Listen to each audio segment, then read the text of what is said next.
প্রায় 3 মাস পরে আজ ট্রাই করব একাদশী রাখার। আজ হলো অপরা একাদশী, তো তোমাদের সকলকে অপরা একাদশীর শুভেচ্ছা কৃষ্ণপ্রিয়। সকাল সকালে ইচ্ছে ছিল একটু মন্দিরে যাব, কিন্তু আর যাওয়া হলো না, তাই স্নান করে বাসায় প্রিপারেশন নিচ্ছি একাদশীতে অনুকল্প তৈরি করার।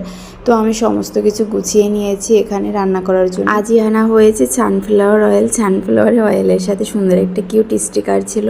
আর এদিকে আলু ফ্রাই করব, তাই সেটাই বয়েল করে নিচ্ছিলাম। আর কলাও ফ্রাই করব, সেটাও বয়েল করে নিয়েছিলাম। এখানে সমস্ত সবজি পাটি কেটে ধুয়ে নিয়েছি। তো আলুগুলো বয়েল করা হয়ে গেছে, এখন ফ্রাই করে নিচ্ছি। তো আমার মেয়েও সকাল থেকে ভাত খায়নি, তাই আলুটা ফ্রাই করে আগে ওকে দিব।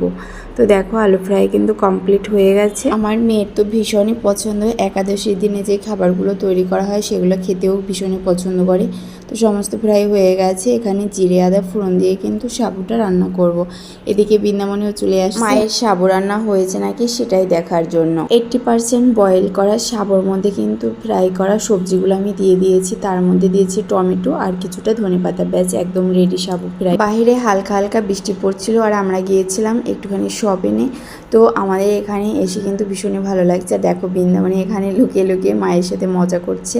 তো আমাদের শপিং ডান, বৃন্দার হাতে কিন্তু প্যাকগুলো রয়ে গেছে। তো বাসে গিয়ে তোমাদেরকে সবার সাথে শেয়ার করব। তো দেখো সে কতটা হ্যাপি, কারণ মামের আজকে কম্বো ড্রেস নেওয়া হয়েছে। তো আজকে শপিং এ পর্যন্তই, আর যাবো বৃন্দাবনের জন্য একটা সাইকেল কেনার জন্য। তো সব কিছু কিনে বাসায় এসে আবার বাদাম ভেজে নিয়েছি, কারণ রাত্রে অল্প একটু সাবু রয়ে গেছে, সেটাই সবাই মিলে খাবো। আর অনেকটা বাদাম ভেজে নিয়েছি, সাথে টমেটো শসা।